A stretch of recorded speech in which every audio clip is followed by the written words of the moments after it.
What is happiness to you? Is it about getting the right job, having the perfect partner, or, having a good body? But let's face it, the truth is we can have those things and still feel empty, disconnected from ourselves. So why is that?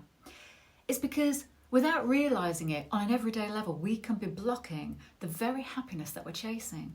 So today I want to show you how and why this happens and the exact 4 steps you can take to stop it. So the first thing to look at is our childhood conditioning. So you might have heard this term. So what does it mean? Well, when we're little, and this can mean as a baby, a toddler, and even when we're in the 3rd trimester in the womb, we are learning how to survive, how to get love, and how to feel safe in our lives. And we do this by watching and responding to the people around us, especially, of course, our parents or our primary caregivers. So if we cry and someone comforts us, we're learning my feelings matter. If we cry and we're ignored or told to stop, we are learning my feelings are a problem, so I better hide them. Now, these early experiences create patterns in how we think, feel, and behave. It's almost like grooves in the brain, well-worn tracks. So even well-meaning caregivers who, say for example, use a self-soothing technique with the baby, they're actually teaching that baby, when I cry, no one comes. Because the reality is babies and young kids, they cannot self-soothe. Their nervous systems aren't fully developed yet. They literally need an adult's body, the adult's calm presence, touch and voice to help bring their body back to safety. A child needs others to regulate it. And if a baby is left to cry regularly without comfort, well, they may stop crying, of course, eventually, but it's not because they've learned how to self-soothe. It's because they're learning that no one's going to come. So they give up. They give up expecting help.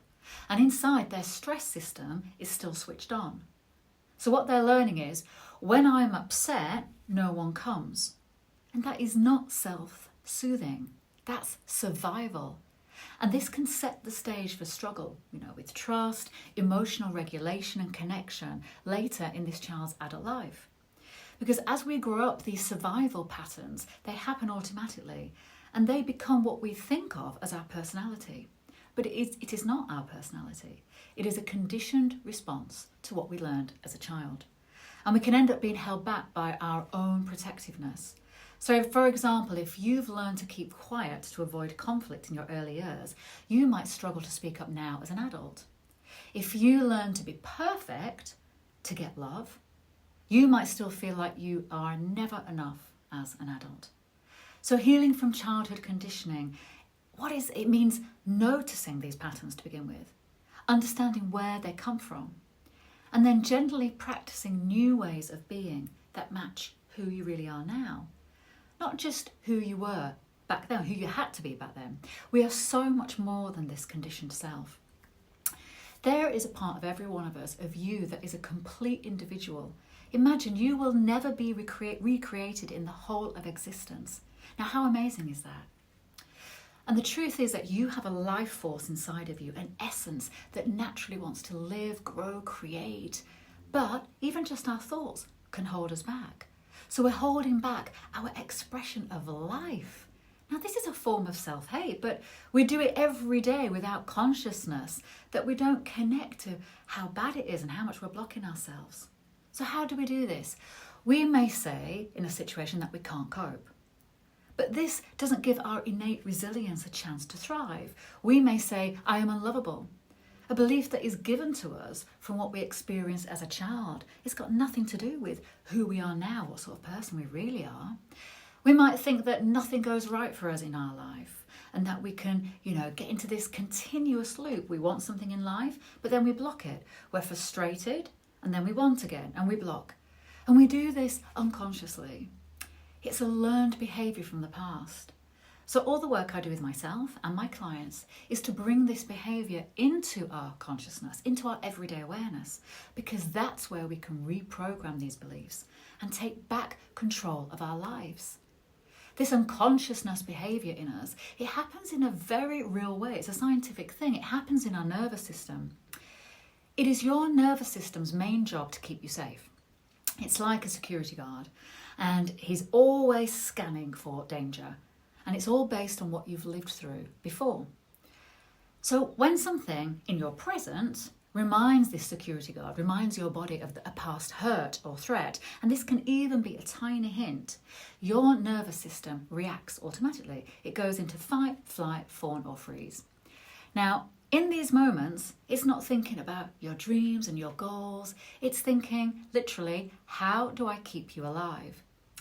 Now, the problem is, though, that the nervous system, believe it or not, cannot tell the difference between a real danger and an old danger. So the same reactions that once kept you safe as a child, either staying quiet, avoiding conflict, never asking for help, they can still run your life as an adult. And that means your security guard might stop you from speaking up in a meeting, say at work, or letting someone get close to you in a relationship, or taking a risk that you actually want to take. And it's not because you're weak or that there's something wrong with you, you're broken. It's because your body is still using that old rulebook. So healing the nervous system, it's about showing it gently and repeatedly that the present is safe. And then you get your choices back and your life. Because when we remain unconscious of these behaviours, or we notice our patterns, but we don't do anything about it, it's like we're driving with our eyes glued to the rear view mirror, If we do that, we're bound to crash, or we just stay stuck in the past. So when we treat our old fears as truth, we end up living in what may feel like a comfort zone, but it's actually what I call a prison zone. We don't take risks in life. We might keep people at a distance so we don't get hurt. We may develop anxiety. When we don't live in our truth, and that means that we're hiding parts of ourselves, or we're silencing ourselves, hiding our real feelings, or we're living in ways that go against who we truly are, the body feels it. And from a scientific point of view, here's what happens. So your nervous system is wired to respond to threat. So if you are constantly suppressing yourself, suppressing your truth, your body treats that like a danger signal. So you stay in a low-grade fight or flight state. So this means your stress hormones, like cortisol and adrenaline, they are being released more often than they should be. And over time, this wears down your immune system, your hormones, and even affects your digestion. Your brain-body connection, this is via a nerve called the vagus nerve, it's staying alert all the time, scanning for danger, even when you're physically safe. So this over time can create chronic tension and pain. And over years, this chronic stress can show up in your life as anxiety, panic attacks, depression, emotional numbness, phobias, addictions, autoimmune conditions, chronic pain, tension, digestive issues, sleep problems, migraines, cardiovascular problems. That the list goes on. And this isn't woo-woo, this is research science. The science of how your mind, your nervous system, and your immune system affect each other. So when you live out of alignment, your body experiences it as stress. When you live in your truth, your nervous system can relax, repair, and restore balance. And this supports physical and emotional health, of course. So how do we get out of this loop? So now I'm going to go through 4 steps that you can start using today.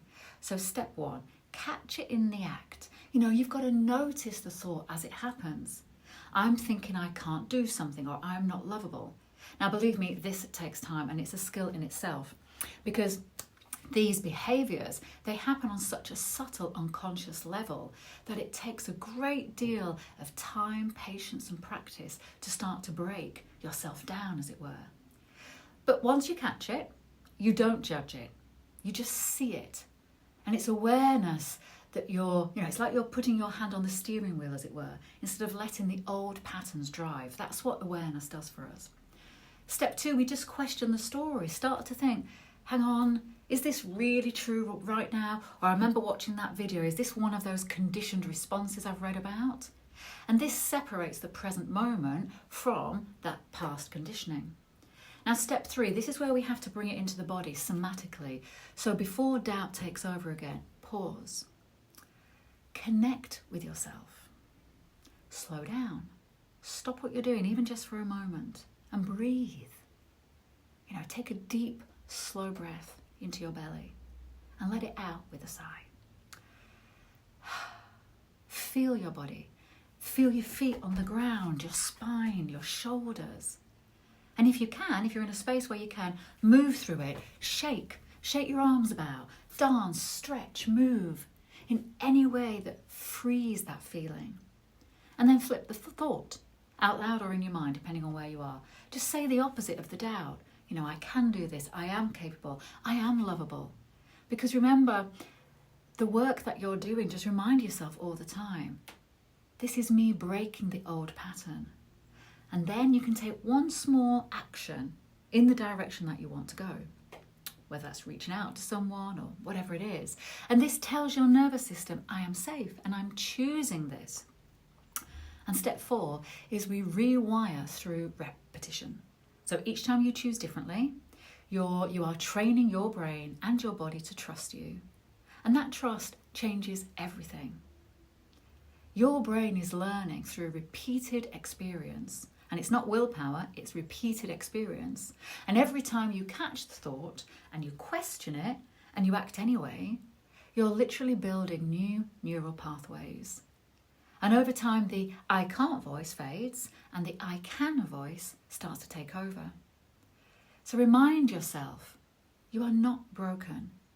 You've just been running an old program from your past, and you can change that. So try this gentle challenge.